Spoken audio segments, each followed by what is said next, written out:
Charles Edgar Hampton here again trying to help you out. Alright, with this CCGPS thing, one of the main things is getting your students to be able to think. Alright, in order to get them to think, you're going to have to focus on asking them questions and never answering, ever, regardless to how much they press you, alright, giving them a direct answer.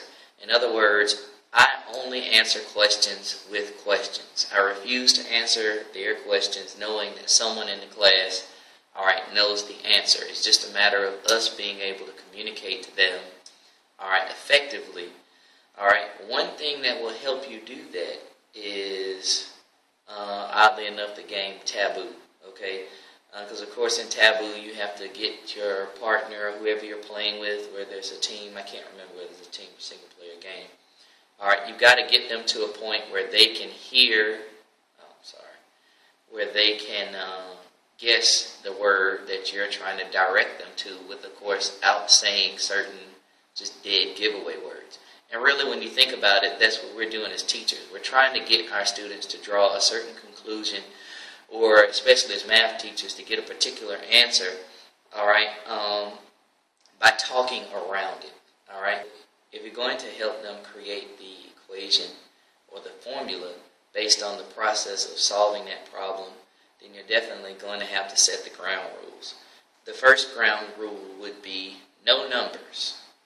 Like when they're discussing this, they cannot say any numbers, and nor at the beginning should they declare any operation. So no add, subtract, multiply, divide, and no numbers. They're going to be tempted to say, well, we took the $3.70 and did this with it, or whatever. You can't allow that. The reason is you want them to be able to go from words to math, and the only way they're going to be able to do that on that test is if you walk them through that process on a regular basis. So doing that, you want to start off with, for instance, maybe starting a discussion about opportunity cost. So you may want to start them to have a discussion or ask them, what do you think the term or phrase opportunity cost is referring to? Maybe you can have them to mention maybe sometime they helped a friend at their own expense. So they gained something, they gained a closer relationship, but it cost them something. You want them to get to balance those two things and realize that, you may be saving money, or you may be doing something positive, but oftentimes it does require something for that. It's the scientific basis of the phrase, no pain, no gain. So with that being the case, have there's ever been a sale? Everybody just went probably back to school shopping. Be sensitive, of course, to the SES status of your students. You may not want to harp on that too much. But most people probably got something for, returning back to school. So with that, if, Walmart had something at this cost and, say, another store had it at this cost or whatever, okay, so how did you get over there? And, yeah, they may have saved, 5 cents by going over there, but it was 7 miles away. So just getting them to think about that and kind of warming them up to the whole notion of opportunity cost. And the essence of this is to make sure that they understand that nothing is free. Nothing is ever free. So moving on.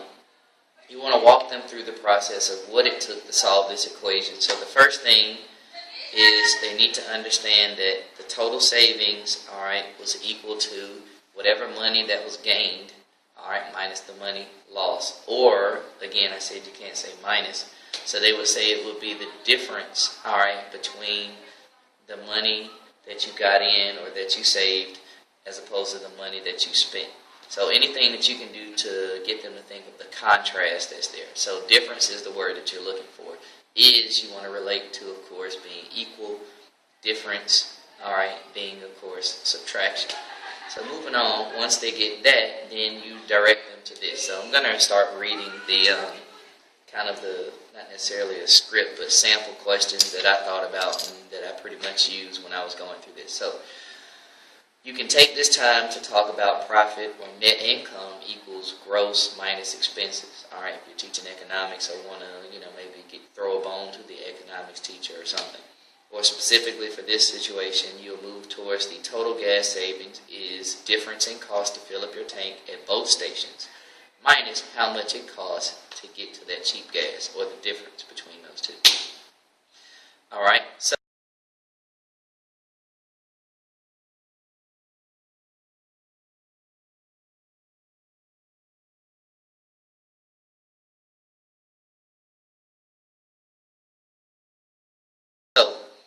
you have them think about the fact that it took two gas prices to find the difference. All right, and difference, of course, being subtraction. All right, now you can really get into the meat of things and really have this great mathematical discussion. All right, but again, this is pending on the fact that you've already hooked them.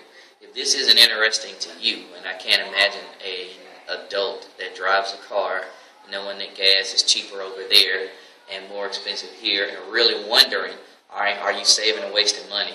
Then I don't see how you could be at least somewhat interested in this. So, anyway, which one needs to go in front as far as gas cost is concerned? All right, of course, the expensive one needs to go in the front. All right, why does the expensive one need to be in the front? Because you get a negative number. Then you can prompt them, if you did get a negative number from money saved, then what would that mean? They should, of course, you got to get them and push them until they can realize that if you get negative money for savings, then negative means the opposite. And what's the opposite of saving money? It would be spending money. All right.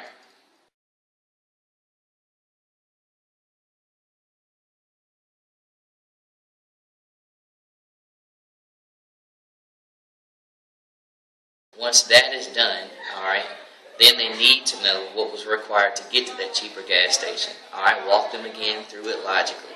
How did you get there? You drove a car. How far did you drive?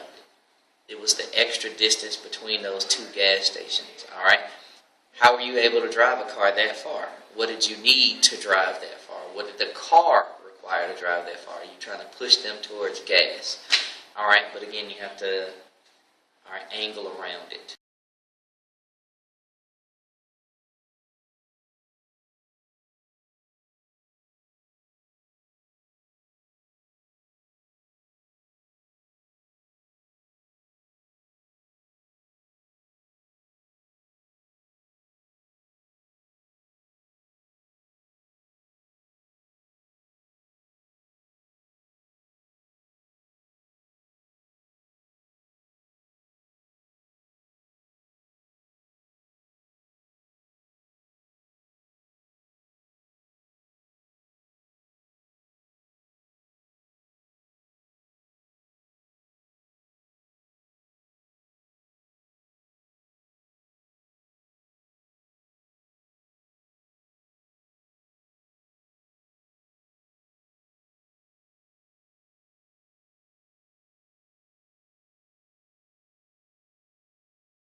All right, moving on forward. How would you know how much gas you burn? All right, you may have to ask them what values and information you may not have used. All right, do you use all of your gas as soon as you press the pedal? All right, and again, you want to try to steer them towards that miles per gallon.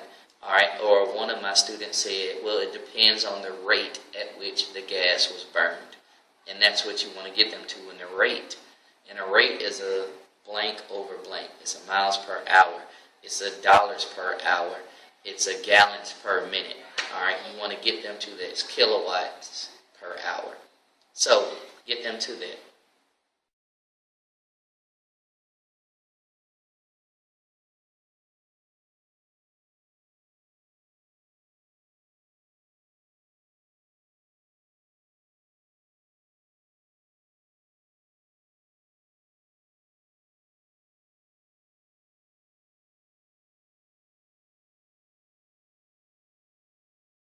All right, and again, like I said, you can talk about maybe it's on how hard you press the pedal, the speed of the car, or how hard the engine is working at the rate, or or miles per gallon, the economy, if you will.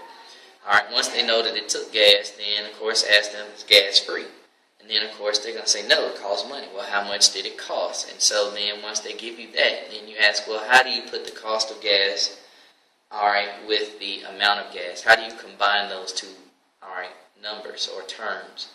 And, they only have them, you add, subtract, multiply, divide. So get them to, really figure out. You may have one or two people that may, or you may have the entire class that just blurts out multiply. But if other operations come out, then, all right, push them to get there where you want them to be. I.e., get on the board and actually work it out so they can see, and just say, okay, so you telling me that if you need to get 5 gallons of gas, then it's going to be 5 plus $3.70. You telling me you can get 5 gallons of gas for $8.70. And if they say subtract, of course, you can say, just work it on out. All right. Subtraction and division, you can easily weed those two out and say, are you trying to make numbers bigger or smaller? And if you're trying to make them bigger, then clearly subtraction and division aren't going to do that. All right, if you have a Smarty that talks about fractions or whatever, and say if you divide by a fraction and you really are multiplying, then you can go in and shut them down by saying that isn't the case in this scenario. We're talking about price per gallon.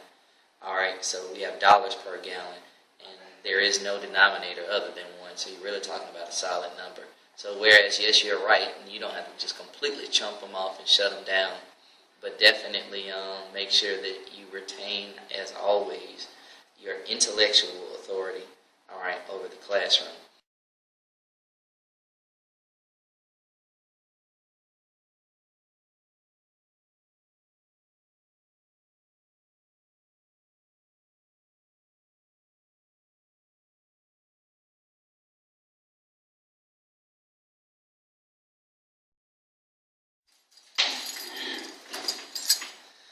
Well, congrats, you've done the hard part. And again, if you have walked them through this entire process without letting them use numbers, and they only use words, then you, of course, being an expert, should be able to walk them through, all right, transferring those words like, less than, difference to subtraction, more than, of course, to addition,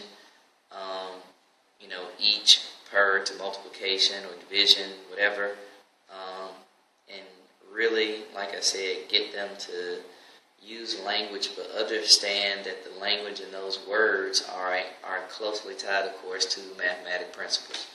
So, like I said, if you got them to this point, congrats. You should know that you now have a formula that can work for any vehicle, anywhere in the country, anywhere in the world.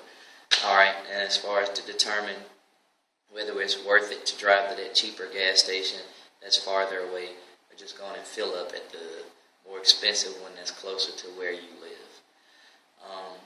Hope you've enjoyed. I hope this works in your class as it worked in mine. I literally had students to go home, argue with their parents about it,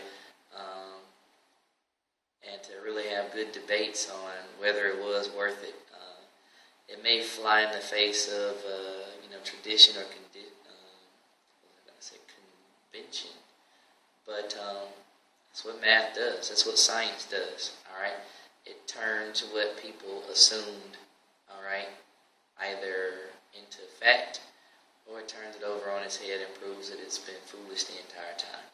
So, like I said, hope it works for you. Peace and blessings as always. This is Charles Edgar Hampton, all right, on behalf of HamptonMathTeacher.com, and again, look forward to getting the site up. And if you see this after the site is up, then hey, thanks. Peace.